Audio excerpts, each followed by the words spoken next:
My favorite summoning mechanic has always been rituals, which is a shame, since they are by far the worst. It's just a tragedy, because depending on how you define it, you can count every meta ritual deck from the past 30 years of Yu-Gi-Oh! On one hand. In fact, there are only 133 ritual monsters compared to the 522 fusion monsters, 479 synchro monsters, 550 XYZ monsters, and despite being the newest mechanic, 437 link monsters. I find it insane when there's always meta decks that can use the other mechanics in super innovative ways. Shaddoll's, Teal'c's, and Ritual Beast have pushed fusion into such a diverse and fun type of summon. Rituals never had the same luxury, mostly being stuck into fixing the core problem of value neg. To explain how ritual monster design has evolved over the years, let's make it clear how they work on paper. You need a specific ritual spell, a ritual monster, and a correspondingly sized monster or monsters for tribute. This leads us to a few problems right off the bat. You need at least 3 cards of investment, a large number of bricks in your deck, and you'll have absurd consistency issues without proper support. The other cost-heavy theme, fusion summoning, has innovated away fusion spells, specific materials, and even materials in hand. Synchros only need one specific card of a tuner, XYZs restrict only based on level, and links are literally generic. By comparison, ritual monsters kind of just embrace their restrictions. I love the challenge it creates, but it's no wonder there's not a dedicated ritual dimension in Arc V. These massive issues with rituals would render the majority of ritual monsters absurdly hard to use from their release in Spell Ruler until their reinvention in 2012-2014 with Gishki and Nekroz. In the Dark Magician and GX eras of early Yu-Gi-Oh!, you'd see a monster that takes 2 more cards than a normal summon, has weak stats and effects, that would just get Darkhold fissured or even stolen with a change of heart. However, rituals being completely unplayable from the start might not actually be the case, since one particular monster had something going for it. Relinquished, a level 1 0 attack monster with the ability to equip an opponent's monster to it as material.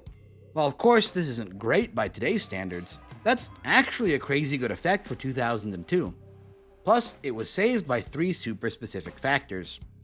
First, it was only a level 1, meaning it could easily see enough monsters as tribute. Second, by equipping a monster as material, it could dodge both face-down monsters' effects and Mystic Tomatoes' effect. Third, and most importantly, this format had an absurd amount of searches at the time. Not only the basic Sinju of the Thousand Hands, but also the Sangan and Witch network. Sangan and Witch of the Black Forest, by being sent from field to graveyard, could effectively search any card in the game at this point.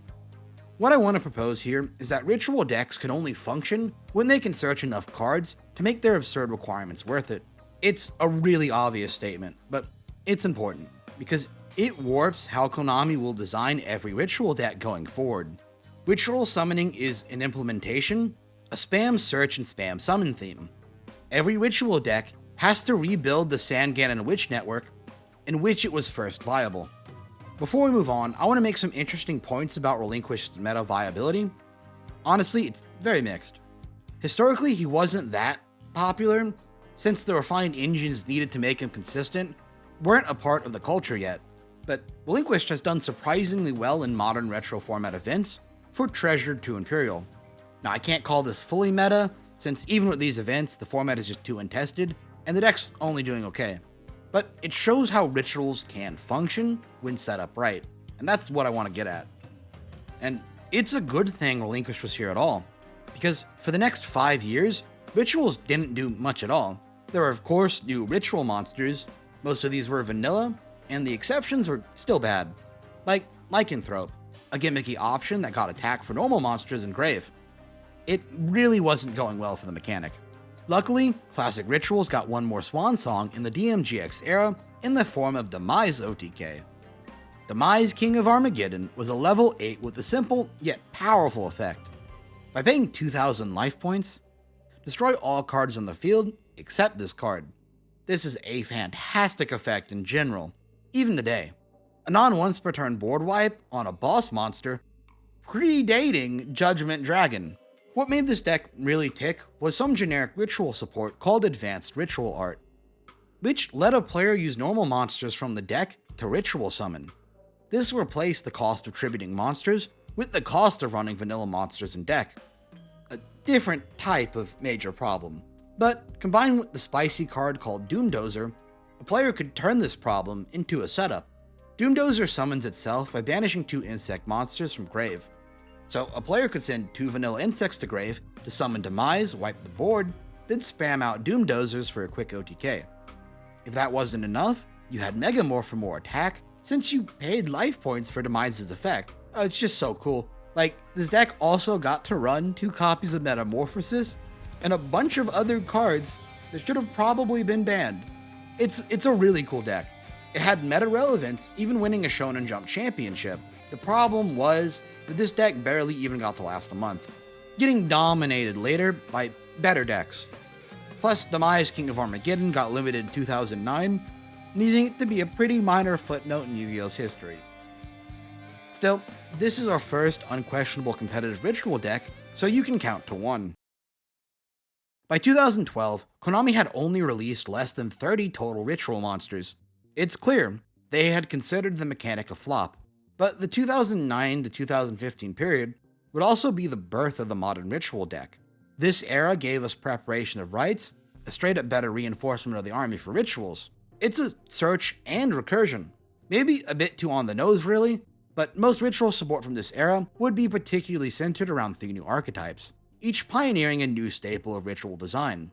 Djinns highlighting effect transferring and tributes from grave, Gishki's highlighting loopability or recursion, and Nekroz highlighting ridiculous searching, each kind of building on top of each other. Despite coming out first, Djinns are best explained later with Nekroz, so let's start with Gishki's. In 2012, alongside an experimental line of other archetypes themed around Dual Terminal, Konami took their first real step in trying to make rituals viable. Gishki's attempted to solve the ritual monster problem in a few ways. It gave several in-archetypal searchers and a way to cheat out any Gishki ritual monster with only 1 tribute. But rituals had already been using this type of support. What Gishki's really did was highlight recursion, or trying to give something back to the player after using a ritual monster. In particular was the ritual spell card Gishki Aquamirror, which let a player shuffle it back into the deck from graveyard to add a ritual monster from graveyard back to hand. This meant a player could effectively ritual summon as many times as they could search a ritual spell and get a material. This type of design would be a staple in ritual decks going forward, albeit with a once per turn clause. Now, Gishkis were also famous for doing something with their recursion, and that's hand looping. Their level 6 ritual, Eva Gishki Gust Kraken, will let you shuffle a card from your opponent's hand into their deck every time it was summoned. Combine this with a Constella Ptolemy Mark 7 and some Hieratics to cheat out some level 6s, and you have a competitive menace. Well, not a major one since it was just overshadowed by every other meta deck at the time, but it certainly was menacing enough to get 2 limits. Eva Gishki Gust Kraken on the September 2012 ban list, and Eva Gishki Mind August on the September 2013 ban list. That second limit comes from, would you believe it, a second FTK that was gaining some competitive ground before it was limited, with the gimmick of looping away your opponent's hand with hand destruction. God, what the fuck, Gishkis? Using Gishki Mind August to constantly shuffle back your own graveyard and continuously loop powerful spell cards. Bonkers stuff. Before we move on, there's a third Gishki loop deck. Now this one isn't meta relevant, but in my opinion, it's one of the coolest things rituals have ever done. The goal is to loop the level 10 Gishki Zelgigas, and then use them as material to XYZ summon the rank 10 trains for more burn damage. It just throws out a ton of damage and goes for an OTK. Like even more bonkers than the FTK stuff in my opinion. And it's a testament to just how problematic Gishkis really are. So, rituals have embraced recursive design. While not a complete success, being more problematic than competitive, it is a foundation for what came next. 2014 was a turning point for the game, and the beginning of the modern era for Yu-Gi-Oh! As a whole. Duelist Alliance saw the double introduction of high recursion monsters and increased searchability. But before getting into their full modernized debut in 2015, Rituals would get one last gasp with non-once per turn game design. Hailed of Ultimateness, released in 2014 in the New Challengers. A ritual monster that could negate anything by discarding a fairy-type monster. No once per turns, just a straight-up conversion of hand size to negated cards. While nothing can effectively set this up at this point in the timeline, rest assured, Herald of Ultimateness will be relevant later. In 2015, Rituals would be given their updated design, once again in a new archetype and a dual terminal theme. Releasing in the Secret Forces, Nekroz would absolutely dominate the metagame. Thematically, Nekroz would be wearing armor based on famous synchro monsters that came before, like Trishula. They'd even echo some of their effects. Nekroz designed its ritual monsters to do two things each, an on-field effect and an in-hand effect. The on-field effects were absurdly good. Some were removal options like Trishula and Bryanak, some were floodgate options like the absurdly strong Nekroz of Unicorn, and some were disruptions like Nekroz of Colossus and Nekroz of Gungear. All of these were specifically targeted at extra deck hate, which played into their theme.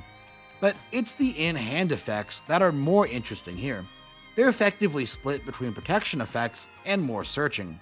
On the protection side, you'd have Valkyries who protects from battle, Trishula who protects from targeting, and Gungear who protects from destruction. On the searching side, you'd have Nekroz of Bryanak, who could discard himself to get any Nekroz monster, Colossus who could discard himself to get any Nekroz spell or trap, and Unicorn, which could recur any Nekroz card from grave. This meant that by getting to Nekroz of Bryanak, you could get to any Nekroz card from deck or graveyard. A good player could use this to set up for anything. This 2-effect system ensures that ritual monsters can't really ever be completely dead in your hand, an innovation that's common in ritual decks going forward. Mikanko, for example, uses this as a 1-to-1 copy. The spell cards are a combination of the two ritual themes before them.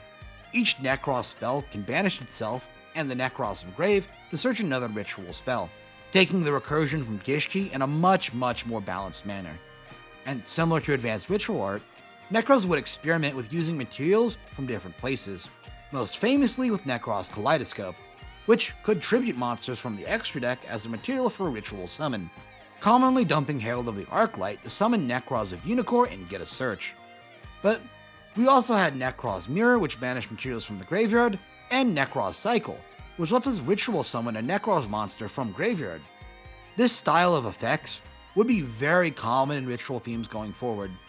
And just so I don't forget to mention him, Nekroz Habshuret, who's both a 1-card entire tribute, but also a search when tributed.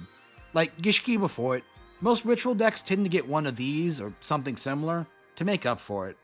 So, to summarize, Nekroz mitigate the issues inherently proposed with ritual summoning by letting a player tribute different resources, giving the player back resources for conducting summons, and searching any specific options the player needs. With some decent effects, Nekroz would function as our second meta ritual deck.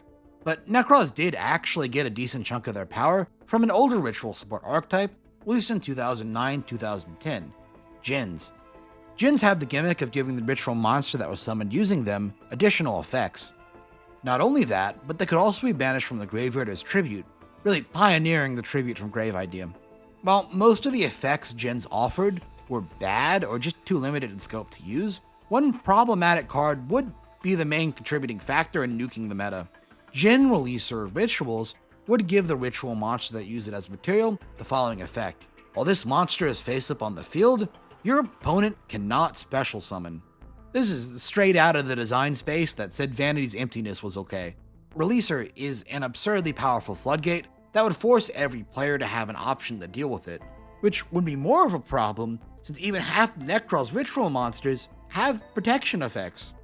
But wait, we could make this even more of a problem by making it consistent thanks to Lavavul Chain being able to send Djinn to the graveyard.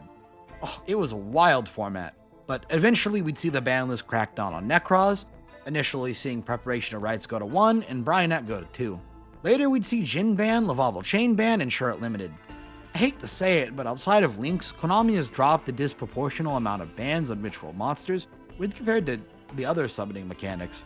Legitimately, almost every decent ritual deck would get a hit on the ban list, mostly due to ritual's nature of extreme searchability and recursion, which is kind of the prerequisite to make any strategy in the theme work.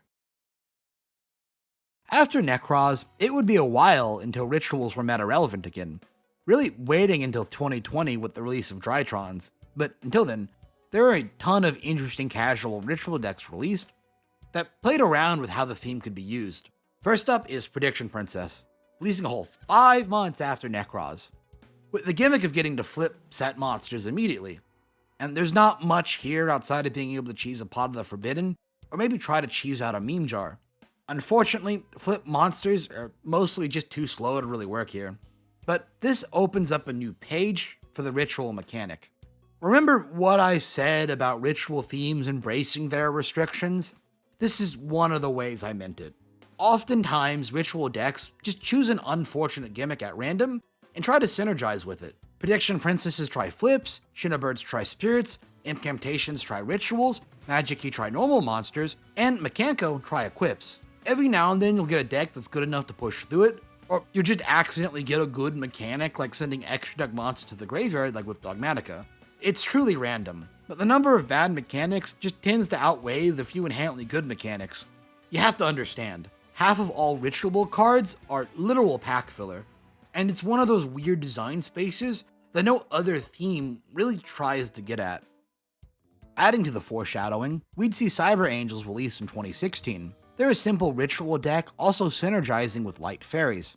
Unfortunately, this time the gimmicks would be the battle phase as opposed to mass negates, the downside of being a GX anime archetype. But there were a few really cool innovations here that get built on later. The Cyber Angel Ritual spell is the first ritual spell to have protection for its monsters when it's in the grave. This is a staple going forward in ritual themes, particularly Voiceless Voice. There's a lot more with that one, that's the whole thing. Cyber Angel Idaten and Cyber Angel Benton both have some incredibly powerful search effects. Idaten can search any ritual spell when summoned, allowing for some unique combos that can span into other ritual themes. Lastly, Benton can search any Light Fairy monster when tributed. A non-restricted search, and a type supported by mass negates and adding cards to hand? I'm sure this won't be used for problems later on. My favorite bad ritual deck from the Wilderness years is Shinobird, releasing in 2017. Shinobirds have the absurdly niche gimmick of being both ritual monsters and spirit monsters. A double whammy of bad mechanics that's so insane you just kinda have to love it. So not only do you need to pay a heavy cost for ritual summoning, these ritual monsters would go to your hand at the end of the turn. Now, the deck, of course, was based around doing this. Each of the Shinobarons would be board wipes and would special summon any spirit monster from the hand or deck, ignoring their summoning conditions. Then on end phase, they create tokens when they leave the field. This got to tap into the 15 previous years of spirit support and take away some of the handrails that limited that theme. While it wasn't available at the time of release, throwing out an Amano Iwado that doesn't return to hand at the end of the turn, or board wiping into a Yatagarasu is really fucking funny. At the time though, this deck mostly just tried to use the Nikatama and Aratama engine to brick less, or maybe just use a spicy Yamato no Kami for extra OTK potential. Shinobirds did make use of the crazy searchability design pioneered in previous eras. They even got a recently released generic ritual card called Pre-Preparation of Rites, which straight up searched a ritual monster and a ritual spell card if they mentioned each other. But unfortunately, all of this couldn't save the deck from limited disruptions and somehow not enough searching. Maybe it had something to do with releasing alongside, I don't know, fucking Zodiacs! Making it a never really mentioned casual theme. But if you've ever played Shinobirds, they're not forgettable. Plus, Shinobirds recently got a new wave of legacy support 8 years after they initially released, finally getting more searching, actual disruptions, and more methods of getting to ritual summoning. Man, I need to do a deck profile for this whenever I get the itch to play Master Duel again. But back to 2017. I did technically skip around a bit. Let's talk about what is technically the most powerful ritual deck from this time period. Blue-Eyes Chaos Max Dragon, or in other words, a casual's wet dream. If you're familiar with the 2016 Blue-Eyes White Dragon meta, then this deck list is going to look very familiar to you. Outside of standard Blue-Eyes plays, we're trying to summon Chaos Max Dragon, a ritual monster that is untargetable and indestructible by an opponent's card effects.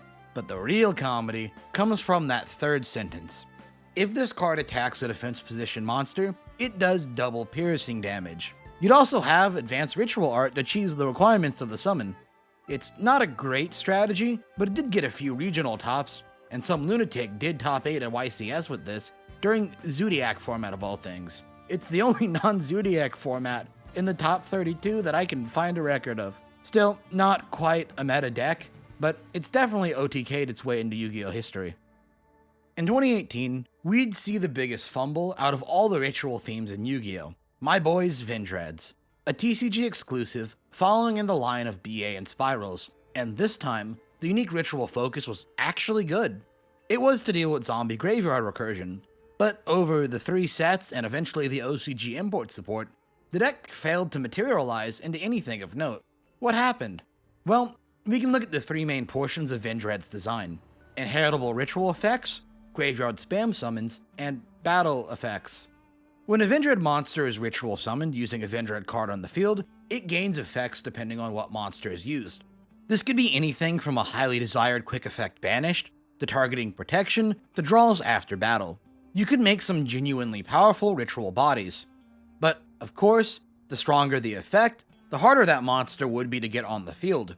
Some throwing themselves out for free, and some basically being vanilla monsters, which would be a problem since the Vendread ritual spells really want to use materials from the grave, and needing materials on the field is always going to be a neg in value.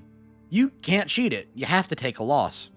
But this is also where the best part of Vendread's actually is: the easy summoning of its terrible materials. Vendread Hound Horde, Sturgis, Core, and Anima all loop summon themselves out of the graveyard if you can dump them, and the Vendread support is actually very good at doing this. Most of the deck can just discard cards to set this up. Plus, the ritual monsters have fantastic recursion effects, such as Slayer, who, when sent from field to grave after being ritual summoned, searches a ritual spell and sends a Vendread from deck to grave, setting up that next play immediately. The problem is that the majority of Vendread's cards are battle-phased focused. Every ritual monster's inherent effect is either attack or protection focused, which, unfortunately, feels less like Mikanko and more like Ancient Gears. While you can OTK sometimes, you can't build a proper board using rituals. So, Vendread's mostly flopped, being known as part of the downturn in the powerful legacy of TCG exclusives. Except for one incredibly stupid, brilliant use. Vendreads could summon out so many materials, it was technically possible to spam enough link monsters to extra link an opponent, even using the ritual monsters as stepping stones to build a bigger board. Almost like a more advanced version of Gishki Rank 10 Turbo. In some regional tournaments, a few very skilled players could take away an opponent's extra deck space, and since it was 2018 during Master Rule 4, this was an auto-win if it could be achieved. Man, rituals just have a habit of either being unplayable or absurdly problematic for the entire archetype's run. I think it's just that spam searching and recurring make for problems when applied to non-ritual summon usage, where there's no longer a neg. After these 5 or so failed ritual themes, Konami decided it was time to juice the pot and design a new wave of ritual-focused support. Something faster, to replace the Manju of the Thousand Hand style cards the ritual themes have been using since literally 2002. So Konami released Impcantations. These monsters have the gimmick of getting 2 by revealing either a ritual monster or spell in hand, special out another incantation monster from deck and themselves from hand, then search whatever card type wasn't revealed, or recur one from graveyard. It's a double whammy that would both fix consistency issues and provide easy materials on field for tributes. And if that wasn't good enough, you could just use the later released Incantation Ritual monster to go for any search you'd need. There would just be one problem. While these monsters were on the field, you could not summon from the extra deck.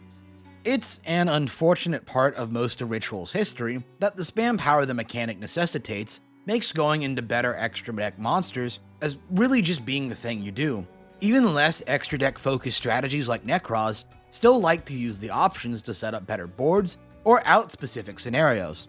Konami wanted to fix this by making ritual summons and only ritual summons free, but that's just not how the game is played. Now, of course, some strategies would use Impcantations given their limited options, but the majority would opt to look elsewhere for more extra deck type combos or find ways to clear the Impcantations first, which is honestly surprisingly hard to do given how most ritual decks have stupid restrictions on how you contribute, or the mechanic will just stop you from tributing more than you need. It is what it is. Now, a fun usage of this strategy is the Zaborg tribute summon. You see, Impcantations only stop you from extra deck summoning, not tribute summoning. So you could, in a deck like Nekroz, summon out 2 Impcantations, normal summons a Borg with 2 proper tributes, then send the majority of your and your opponent's extra deck to the graveyard, thus taking away an opponent's combo pieces and giving you extra removal options and 3 free searches. It's comedy gold every time, but it is dependent on drawing Zaborg. Let me let you in on a little secret. If you're trying to play this strategy, you should know that Zaborg is also viable through a normal summon of Diviner of Herald. You send Herald from the extra deck to the grave, search Brionac, use Brionac search Colossus, use Colossus search Nekroz cycle, use cycle a ritual summon Brionac tributing Diviner. Use Diviner's when tributed effect to special out Angel 07. This gives you an extra tribute summon this turn. It's not related much to the theme of this video, but it's a combo I came up with, so I'm super proud of it. One more bad ritual deck before we get into the Drytron Hivemind is Nephtys, a level 2 spam self-destruction fire deck based on the classic monster, Sacred Phoenix of Nephtys. Yeah, I don't know how they got here either. They're a very fun, interesting deck that would get effects for being destroyed the next standby phase, and would be able to fetch out another level 2 Nephtys ritual monster from the deck when you summon one. Now, to put it into perspective how not good this archetype is, neither Sprites nor the new wave of Fire King support could make this decent. But Nephtys are notable for one thing. This is our first real bit of generic Link ritual support, being a Towers type monster with a large attack depending on the number of ritual monsters used to summon it. This is an absurd cost, but it's a very unique option that other themes just don't have. Well, I guess Zodiacs have Megaclops. Huh. Unfortunately, rituals just don't have decent extra deck support. In terms of big names, Synchro's got Kriston Halki Fibrax, Fusion's got Predaplant Verte Anaconda, XYZ's got Bujinki Anahashima, Pendulum's got Electromite, and Lynx even got 2, but with IP Masquerena and SP Little Knight. Now for rituals, there were a few archetype specific options, like Herald of the Mirage Lights, or Cyverse Witch, but Konami didn't care enough about rituals to give them anything generic until 2023. When I was cross-referencing my research online, I found several posts claiming that rituals don't need Link support because they can't spam monsters. Anyway, let's talk about Megaliths and Drytrons. 2020 is the birth of the postmodern ritual deck. After 18 years of this piece of shit mechanic, Konami would start to experiment with the most unique designs yet. We'd see a change in what cost could mean for ritual decks, starting with Megaliths, a rock-based ritual deck with the gimmick of turning the ritual monsters into ritual spells. Now, Megaliths are also generic ritual spells, letting builds get incredibly spicy, later slotting into the Drytron Hivemind. But for now, there was a rogue build, based around spamming Magician of Black Chaos Maxx, a ritual monster that would turn off an opponent's monster effects the turn it's summoned. This worked on the opponent's turn because of Megalith Fool, despite clearly only being intended for the Megalith boss monsters. It's okay, Konami. I know, the first line of each ritual monster not mattering confuses everyone. It's the only rule text in the game, that's just a suggestion. Now, Megaliths had monster spam, but honestly limited disruptions and a limited ability to play through hand traps. Rock support like Block Dragon and Adamanticators did a lot, but it's not where the deck really needed to be. Luckily, Konami had enough playing around when they released Drytrons. Drytrons combine the inherent searchability of ritual themes with the combo speed of modern Yu-Gi-Oh! While they are a ritual deck, it's more so a collection of extenders that can choose to adapt into other ritual decks inboards, which is why I call the deck the Drytron Hivemind. Historically, they start out as their own thing, being a tight 40 card theme, then they adapt into the new Herald support, opting to make use of the classic Herald Negate Turbo. Then they steal Verte Anaconda and some other generic engines, but it really gets crazy when they steal disruptions from Megaliths, Magic Keys, or Morphages, all back to back. And then today, going into the future, we steal from the most recent ritual deck, Voiceless Voice. It's honestly pretty brutal, but if you vaguely have a ritual theme, you will be a part of Drytron. So enough with the general history, let's explain their actual mechanics. Most interesting to ritual players and no one else, Drytron ritual summon through attack points instead of levels, meaning you can get to just about any ritual monster with 2 or more Drytrons, which is crazy since the ritual spell card Meteorus Drytron is generic for any ritual monster from hand or grave, and the ritual spell card loops itself because of course it does. The main deck monsters all have the same core of tributing a Drytron or ritual monster in hand or field to special summon themselves and then get some type of value. A generic ritual monster or spell search for Alpha Thuban and Zeta, I don't know how to pronounce that respectively. The only restriction is locking you into only special summoning monsters that can't be normal summoned or set, so the entire extra deck will still be fair game. What this enabled is the rapid setup of Cyber Angel Binton, which is both a level 6 monster for XYZ shenanigans, and a potential search for any light fairy monster. If you've been putting the pieces from earlier in this video together, this will enable a player to easily summon a Herald of Ultimateness and dig for powerful cards like Eva and Herald of the Orange Light for more value. Combo this with some rank 6s like Beatrice and maybe an IP Masquerena, and you would end up with some absurdly stupid boards. Man, it's always some shit with this mechanic. This would be an absurdly powerful strategy that would dominate the metagame. Well, if only it weren't for the pandemic, when most tournaments were cancelled, giving the deck a more limited shelf life as a top competitor. Still, for whatever reason, Konami decided to grace the day one Master Duel meta with Herald of the Ultimateness Turbo. The best foot forward for introducing the game to new players. Classic Konami. Oh my god. Like, okay, what were they actually thinking making that the day one meta? Like, who enjoyed that? Like, I love rituals. I didn't have much fun with it. Drytron are at their best when they get to steal, like, other terrible ritual strategies and do something with it. Not just sit on a massive hand size and negate everything an opponent plays. But yeah, this is number 3 on the meta deck count for rituals. Of course, with a changing ban list that hit fairy support quite hard, and new metas, Drytron would change their end goals again and again, being an absurdly resilient deck, and they still get rogue tops today. Drytron just kind of parasite the new ritual thing, and I do kind of love it. A lot of my favorite decks over the years have been pile decks. I played 60 card Grass Zombie Swarm when that was legal, Zodiac Infernoid Grass, and I still play Plant Link right now, and it's super fun. And I do enjoy Ritual Ball, although that type of ritual deck is yet to come. But before that, let's dedicate a section to mentioning the weird world of wacky one-off ritual monsters. In the interest of pack filler and anime bullshit, tons of random archetypes would get a single individual ritual monster, usually one they couldn't use or had no synergy with. And this goes right back to the start of the anime. I'm looking at you, Paladin of White Dragon. A level 4 ritual monster for Blue-Eyes White Dragon of all things. It has a battle destruction effect for face-down monsters, which honestly isn't the worst ever, and it tributes itself into a Blue-Eyes from deck. While it's not very good, I can't be mad at this card since it's part of my childhood.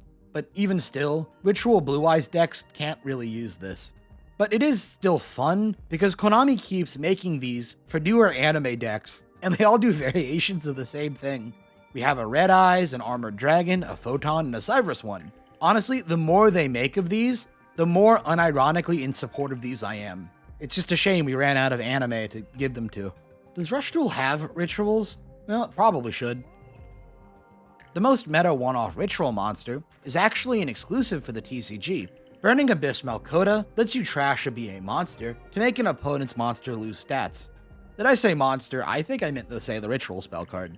This ritual spell had a secondary graveyard effect that could be used the turn after it was sent to the graveyard. It let you discard a BA to search a BA card from deck, making for absurd value plays if you set up for it. So players would often just run 1 or so copies of this spell card in their BA deck to send to the graveyard, making Burning Abyss one of the only meta decks to use all 5 summoning mechanics as viable parts of their strategy. And I really wish we had more decks like that. Did you know? Red Eyes also got its own one-off ritual monster that's actually really good. It pops a spell on a monster after an effect is activated.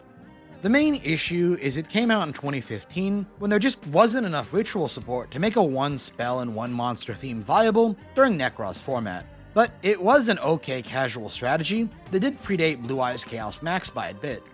Man, if I was in charge of designing Yu-Gi-Oh's products in 2017, I would have released a Chaos Maxx versus Lord of the Red dual structure deck. You know, maybe give some new ritual support early, and get hype from the anime fans, people who saw Blue Eyes win Worlds, and the casual deck building TCG market as a whole, which is mostly just me. So, this brings us to the post-Drytron world of ritual monsters. The cat is out of the bag, wombo combos aren't something to be shunned, and are more than ever just the baseline to how Yu-Gi-Oh is played, and they'd allow some crazy stuff to squeeze through the cracks that never could in a previous era, with the 3 most notable examples coming in the same set in 2020. The the main thrust of Ritual Dogmatika, Libromancer, and Illusion of Chaos. Ritual Dogmatika are an extension of the older Dogmatika archetype, a theme centered around sending cards from the extra deck to the graveyard, and getting synergies for it. Following in the line of Nekroz, Konami decided to give this theme a ritual offshoot. Technically the same archetype, but very different in usage. The engine would let you ritual summon using monsters from the extra deck as tribute, but it would also have less restriction baggage and 7 more years of a card pool when compared to Nekroz. Nadir's Servant, Dogmata Matrix, and Dogmatika Ecclesia would all be 1-card combos in the modern sense of an engine, building on that faster power level started by Drytron. Disruption-wise, this deck would do one interesting thing. That's send cards from your opponent's deck to the graveyard. White Relic let you snipe options, and Albazoa just forced your opponent to dump half. Not super useful, but very unique. The archetype released alongside the main thrust of Ritual Dogmatika would be much more innovative. Libromancers have the unique gimmick of letting you special summon themselves and then search another Libromancer, only by revealing a ritual monster in hand. You could do these long chains to throw out several materials on field and then ritual summon into a disruption. Think of it like sprites, but for rituals. Being generic using Libromancers, you could go into a free Apollosa for negates, or a Cross Sheep for hand filtering. But you could also go into a Noble Knight Isolde for combo extension, or try to make a Bahamut Shark using the Water Libromancer. Either way, it juiced whatever you did, as long as you had a ritual monster in hand. Plus, technically speaking, it was 15 starters too. Well, really only 9, but the others aren't bricks. While this material spam is absurdly strong, I do have to mention that every Libromancer ritual summon is bad. Even their best, Libromancer Doombroker, is only mediocre, requiring a brick and deck to do anything of value. But this freedom in game design Libromancers offered let players create a new type of ritual pile deck, one based on extra deck and generic option spam. The earliest versions relied on the Adventure engine for extra negates, as well as the Diviner engine for access to options like Baron de Fleur. There's even new options to search Diviner of Herald using Benton outside of Drytron, since Libromancer could technically generate a ritual summon and therefore a tribute. This was further helped by a new ritual monster released in the same set, Illusion of Chaos, who lets you search for any Dark Magician card, most commonly Magician's Souls. This meant that from an easily searchable ritual monster, you could get into an extra body and draw to. Since Magician's Souls could easily cycle through the extra spells built by Libromancers and Adventure. It is wonky, but these themes fit together beautifully in the hands of the right player. Deck lists in this pile style would balloon from 40 to 50 to 60 cards, relying on the newfound 1-card starters to see them through. After all, each ritual engine focused on the rest of that particular ritual engine, even finding through the extra deck in cases like Mikanko, which mixes in next. The point is, 60-card pile ritual decks work because we've taped together 30 copies of Nekroz of Bryanak, 15 hand traps, and 10 one-offs. And to bring that illusion all the way back to the start, this topping list is literally running Sangan. Ritual pile decks would see rogue success here and there, eventually evolving into a form with our next deck Mikanko and even Ritual Dogmatika. But it's a hard theme to track overall, since the specifics change from player to player. There's no overarching tag like Dragon Link or Plant Link, just absurd names like Mikanko, Adventure, Libromancer, Dogmatika. But you can't ignore this new development for rituals as a theme. And personally, I still enjoy this playstyle quite a lot. Now, the generic spam power of rituals is cool and all, but Konami decided to return the mechanic to its proper roots, giving their next ritual theme a bad mechanic to live with. This time, ritual would be paired with equips and the archetype Mikanko. This deck is best explained in 3 parts. First, their main monster Orihime is a 1-card starter that gets to the rest of the deck and sets up for strong combos. Second, this deck would have effects that reversed battle damage taken, leading to decent go second reverse OTK strategies. And third, this deck could produce interaction by stealing or bouncing an opponent's monsters with equips. This deck would be mostly dependent on Isolde, Two Tails of the Noble Knights, to put most of its equips in grave, and access key units like for Noble Knight Renauld, or even a main deck Mikanko. While a key choke point, any 2 warrior monsters could lead to a Mikanko combo, which let the engine slot in with our Libromancer pile, the Gin and Kin engine, and later on the Diabellstar package, each letting the deck see some unique successes. Mikanko were a popular rogue strategy for a time, particularly for that pure go second build. But honestly, I'm on the fence about calling them a meta deck. They're definitely more meta than, say, Vendreads, but certainly no Nekroz. If you're counting meta ritual decks, I'd say go for a 3.5. Mikanko as an engine would receive hits on the ban list. Rather unintentionally this time, seeing I sold a 2 Tales of the Noble Knights banned. Partially for Noble Knights, partially for Mikanko, but mostly for jank FTK strategies that refused to die and just created problems. The joke is that Jeff Leonard playing Exodia FTK on some hype future matches got this card banned shortly after. Validity to that rumor, I just think it's funny. Our 2 newest ritual themes are archetypes based entirely on retrains of old ritual monsters. Hungry Burgers would become Nouvelles, and Skull Guardian plus Saphira and Sorvrace would become Voiceless Voice. Both of these themes knock it out of the park in design and, pun intended, flavor. Let's start with Nouvelles. Nouvelles work on a restaurant gimmick, with their ritual spells being recipes and the ritual monsters being the food. This deck has a spell card that shows your opponent a menu, takes their order, and then lets you cook the ritual monster they ordered. Peak game design. And if that's not enough, this deck also lets you tribute an opponent's monster to summon Hungry Burger. The ritual monsters have 2 effects, one when they're summoned and another one when they're targeted, attacked, or eaten. The first effect is usually a disruption, and the second lets you tribute that card and another attack position monster on either field to go into a larger Nouvelle ritual monster until you finally get to Hungry Burger. Get it? It's like a multiple course meal. While this deck isn't great, it's not at all bad, being surprisingly hard to stop and having very solid disruptions. Really, the only thing holding it back is the clunkiness of its engine. You need a lot of cards to play the engine, making it kind of hard to fit into a traditional 40 card deck, much less a multiple theme deck, which a lot of ritual strategies like to do. That being said, it's never stopped anyone from trying.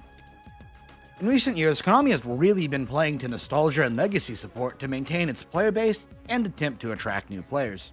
Think archetypes like Memento, Yugioh, and of course, the mainlining of legacy support into most sets.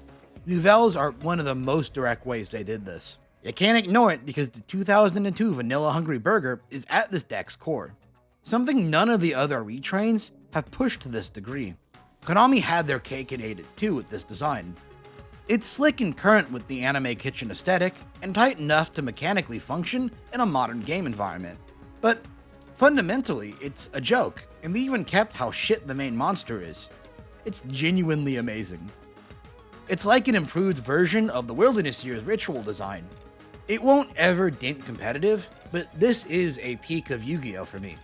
Our next deck is quite the opposite in intention. Oh fuck, reading that out loud. Oh, that did not sound... No, I mean like, it's not casual focused. Shit. Voiceless Voice is the most meta I've seen a ritual deck be designed to be. And by that, I mean it follows the current principles of Yu-Gi-Oh's game design to a T. Each main engine piece has 3 effects, it's got protection from its continuous spell searcher, and it's got very clear and very consistent search lines to build its disruptions. Voiceless Voice are so linear, in fact, that it feels like rituals have finally innovated into 2017's Invoked. They even have a single boss monster that's an Omni-Negate. It's a bit mean, but with how non-linear rituals have always been, it's quite a departure. Now, what makes this deck competitive is its ability to use the wide variety of effects to play through disruptions. The ritual spell adds itself back to hand, Saphira is both a search in hand and a special summon from grave, pre-preparation of rights as valid targets, and the engine is tightly packed, letting you run an easy 12 to 18 staple cards. And if you wanted to, you could tech in other ritual themes like Dogmatika or Nekroz. It's a textbook competitive deck for post-Power of the Elements Yu-Gi-Oh!, and it was a secondary meta deck in the Tenpai, Snake Eyes, and Fire King formats. While not the star of the show, it did leave an impact, bringing our total number of meta ritual decks to 4.5. And what a way to end this retrospective of the ritual mechanic. It only took 25 years for this janky summon to fall in line with the rest of the game's design. Rituals have always tried to do their own thing. Its restriction of being so heavy on card economy morphed the strategy into a searching powerhouse well before any of the other summoning mechanics could catch up. By mostly being relegated to pack filler for a large portion of its history, rituals have touched the most bad mechanics and pioneered them in ways that Links never could, by embracing these themes on their own terms through their restrictions.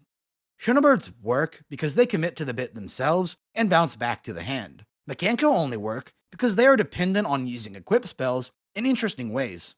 Demise King of Armageddon and Blue-Eyes Chaos Maxx feel so cool to play because their summoning mechanic is inherently kind of harder than it probably should be. Even when the themes are meta, the ritual DNA can't leave the mechanic entirely. Nekroz are defined by needing obnoxiously specific levels to ritual summon. Drytron have to do stupid longer than necessary combos to dig for each individual piece of the ritual summon. And even Voiceless Voice have to deal with multiple card setups and higher than average cost in a format where card economy has evolved far past that. It's why these decks feel unique. In a format where we have been removing more and more restrictions and innovating away the inherent flaws of each mechanic, ritual summoning fundamentally can't, and I think it's just better off for it. Not in the meta sense, God no, but in that memorable, fun to innovate, fun to collect, and just fun to play kind of way. Thanks for watching, and I'll see you next time. Well, it's been a while since my last video. I've been very busy with personal stuff, and family stuff, and school stuff, and yeah. Good news is, I have been doing a secret special Yu-Gi-Oh project. I have been writing, well, it's embarrassing, but it's a book about historical Yu-Gi-Oh formats. I don't know, I've always wanted like a written down source for all that stuff.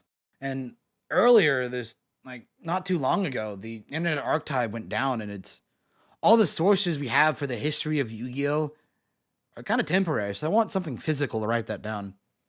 And if you want to leave feedback on it, which I would appreciate, you can come to my Discord and check out a full draft. It's pretty cool. The section I did on Relinquished and the introduction of rituals kind of inspired this video. Plus, how much I love rituals. I try to play most ritual decks when they come out, but it's Yu-Gi-Oh is a lot. Rituals, 90% of them are bad. Hopefully, in what I tried to show you here in like a good way. Well, please subscribe if you like this. I don't think I asked anyone to subscribe in this script, which might be a problem. I'll just leave one here. Please hit that like and subscribe and share this video. Ugh. Well, if you want more, let me know. This is a longer style video that I hope to do more. We'll see how well this does, though. New content coming up. Thanks for watching, and I'll see you next time.